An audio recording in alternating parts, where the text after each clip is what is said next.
Hello, everyone. In our chess opening series, today we're going to look at the King's Gambit. The King's Gambit is identified by e4, e5, and then f4.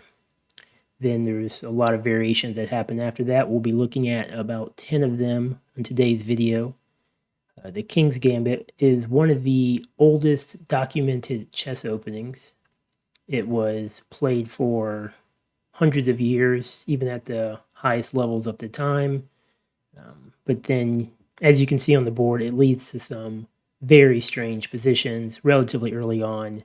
And more importantly, as you can see from the evaluation bar, black is actually already winning, even though we're only 10 moves into the game, which is not good because, with a modern, standard opening, you should still be winning as white. It was 10 moves in the game because of your first move advantage. So because the King's Gambit often does lose that first move advantage. Like we said, it's rarely played today at the high levels. It's still played at club chess or by players of sub grandmaster level strength.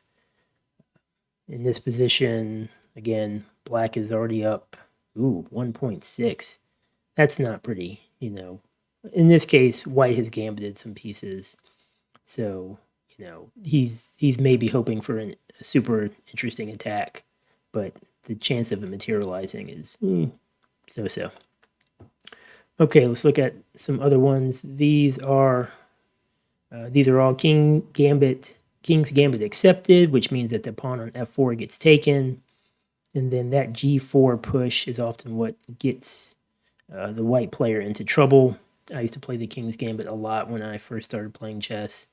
And one of the main difficulties is that sometimes your king is not able to castle, either because the bishop is keeping the black bishop is keeping you from castling, or the black queen is keeping you from castling.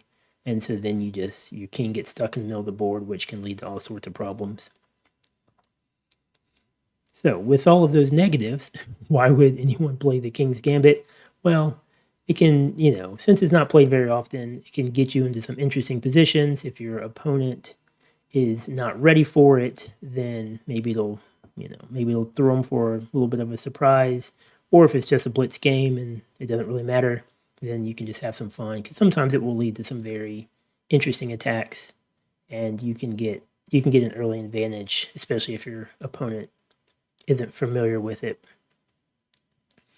Not recommended for tournament play, but just for messing around, not bad. You could see how this would be an okay position.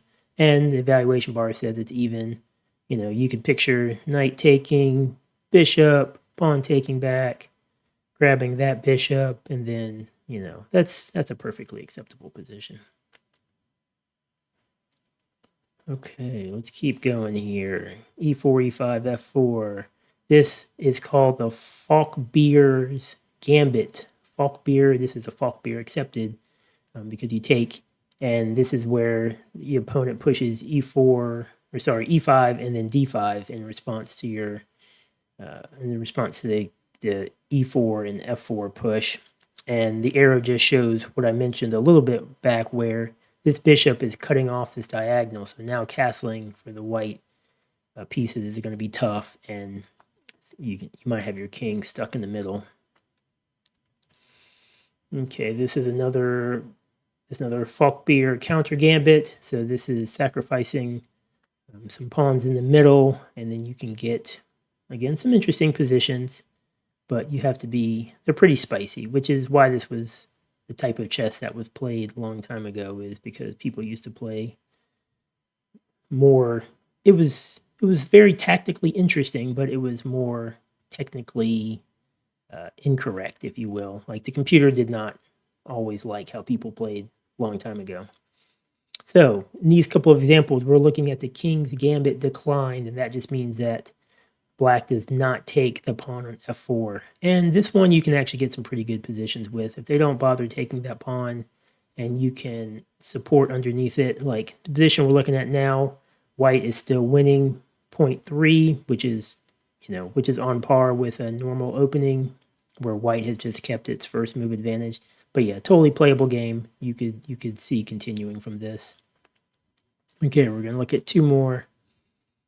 The King's Gambit became, well, it was like I said, it was famous early on. It became famous again.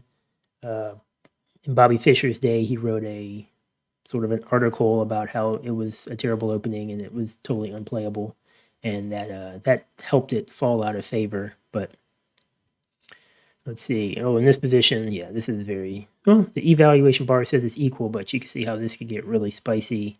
I mean, you could just the pieces may just all fall off the board here. You know, bishop takes, queen blocks, takes, and then still dead even. No, not dead even. Oh, black's winning. I don't know why is black winning this game. I don't know why black is winning because, I mean, you're down a pawn as white, but you have better development, but maybe you just can't do anything with it. So that would not be a good continuation. And the final King's Gambit is another declined where black does not take the f4 pawn and white just takes it. So black's knight is just jumping all over the board. That knight moved 3 times in the opening. Now we're going to trade queens. And the king's out in the open. And yeah, I mean, having your king on the f2 square right here looks dangerous, but without queens on the board, that's actually a fine square. You know, a little bit of an advantage for white still, but definitely playable. So that's a King's Gambit. Again, these videos are designed to give you an introduction to these openings. If you like them, there are a lot, there are a lot of other videos, there's a lot of books, a lot of information about the King's Gambit. Go take a look. It's a fun opening. Like I said, it can get you some interesting positions, maybe surprise your opponent, but I wouldn't bet your most important game on winning with the King's Gambit. Okay, hope you enjoyed this video. There are more opening videos down here to the right. And we hope you continue to watch and subscribe. Okay, thanks. Bye.